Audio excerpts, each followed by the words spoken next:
آج ہم دنیا کے کھیل تماشے میں محو ہیں اور اللہ تعالیٰ کے احکامات کو مکمل طور پر نظر انداز کرتے ہوئے عیش و عشرت میں مشغول ہیں۔ ہم بھول چکے ہیں کہ ہمیں قیامت کے دن اپنے اعمال کا سامنا کرنا ہوگا۔ ہمارے پاس بخشش کی کوئی راہ نہیں ہوگی۔ دنیا کا مال اور شہرت ہمارے کسی کام نہیں آئے گی۔ ہماری پکار سننے والا کوئی نہیں ہوگا۔ سورہ معارج میں اللہ تعالیٰ ارشاد فرماتے ہیں کہ لوگ اس دن کو دور سمجھتے ہیں جبکہ ہماری نظر میں وہ قریب ہے، جس دن آسمان ایسا ہو جائے گا جیسے پگھلا ہوا تانبا اور پہاڑ ایسے جیسے رنگین اون، اور کوئی دوست کسی دوست کو نہ پوچھے گا، حالانکہ ایک دوسرے کو سامنے دیکھ رہے ہوں گے۔ اس روز گناہگار چاہے گا کہ کسی طرح اس دن کے عذاب کے بدلے میں سب کچھ دے دے، یعنی اپنے بیٹے اور اپنی بیوی اور اپنے بھائی اور اپنا خاندان جس میں وہ رہتا تھا، اور جتنے آدمی زمین پر ہیں غرض سب کو دے ڈالے، پھر اپنے آپ کو عذاب سے چھڑا لے۔ لیکن ایسا ہرگز نہیں ہوگا۔ وہ بھڑکتی ہوئی آگ ہے، کھال ادھیڑ کر کلیجہ نکال لینے والی۔ وہ ان لوگوں کو اپنی طرف بلائے گی جنہوں نے دین حق سے اعراض کیا اور منہ پھیر لیا اور مال جمع کیا، پھر سینت سینت کر رکھا۔ کیا ہماری بخشش ہو پائے گی؟ نہیں۔ آج ہم میں دنیا کی ہر برائی پائی جاتی ہے۔ نہ ہم دنیاوی حقوق ادا کر پا رہے ہیں، نہ ہی ہم اللہ اور رسول کے احکامات پر عمل کر رہے ہیں۔ ہم کفر کے دور میں جی رہے ہیں اور ہمارے اعمال کسی بھی طور پر دین اسلام کے دائرہ کار میں نہیں آتے۔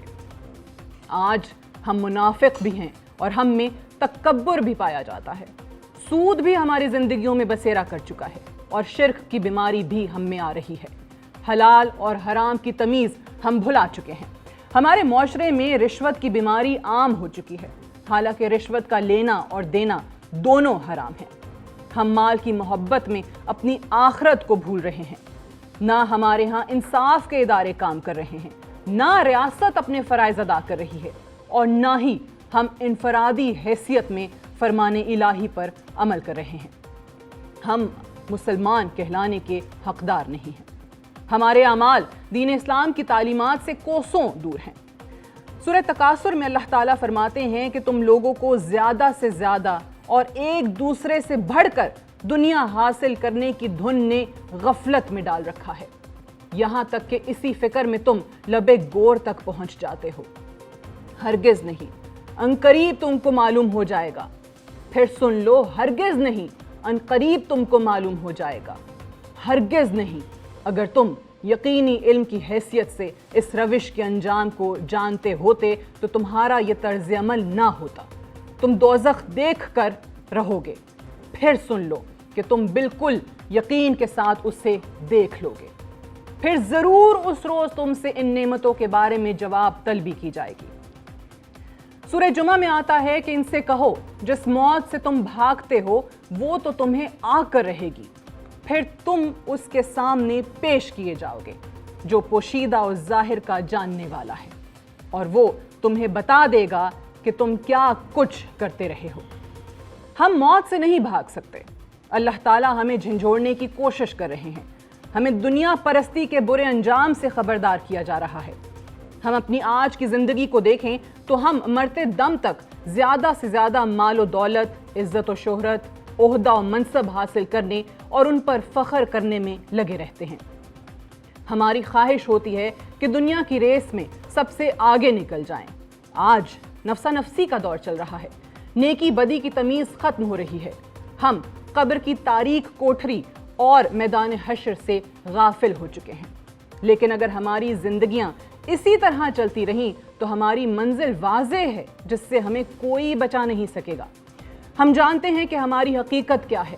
ہم اپنی اخلاقی اقدار کھو چکے ہیں۔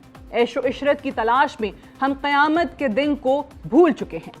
قبر کے عذاب کا آغاز ہم پر دنیا سے ہو چکا ہے اور آج کے حالات اس کی واضح دلیل ہیں۔ ہم دنیا میں ذلیل و رسوا ہو چکے ہیں۔ اگر ہم نیکی کا راستہ اپنائیں، نظام محمدی پر چلنے کی کوشش کریں تو اللہ بھی ہماری مدد کرے گا۔ توبہ کا راستہ ہمارے لیے کھلا ہے۔ اللہ تعالیٰ سورہ تحریم میں فرماتے ہیں کہ مومنوں خدا کے آگے صاف دل سے توبہ کرو، امید ہے کہ وہ تمہارے گناہ تم سے دور کرے گا اور تم کو باغہائے بہشت میں جن کے نیچے نہریں بہہ رہی ہیں داخل کرے گا۔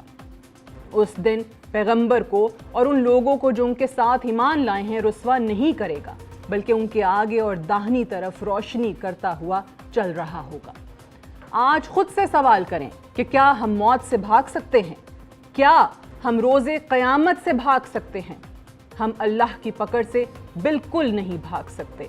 تو پھر کیا وجہ ہے کہ ہم دنیاوی عیش و عشرت، مال و دولت کی خاطر اپنی آخرت برباد کر رہے ہیں؟ ہمارے لیے آج بھی توبہ کا راستہ کھلا ہے۔ سچے دل سے توبہ میں ہی ہماری فلاح اور بہتری ہے، ورنہ ہماری بربادی لکھ دی گئی ہے۔ شاعر مشرق علامہ محمد اقبال نے کیا خوب کہا تھا، وطن کی فکر کر ناداں، مصیبت آنے والی ہے، تیری بربادیوں کے مشورے ہیں آسمانوں میں۔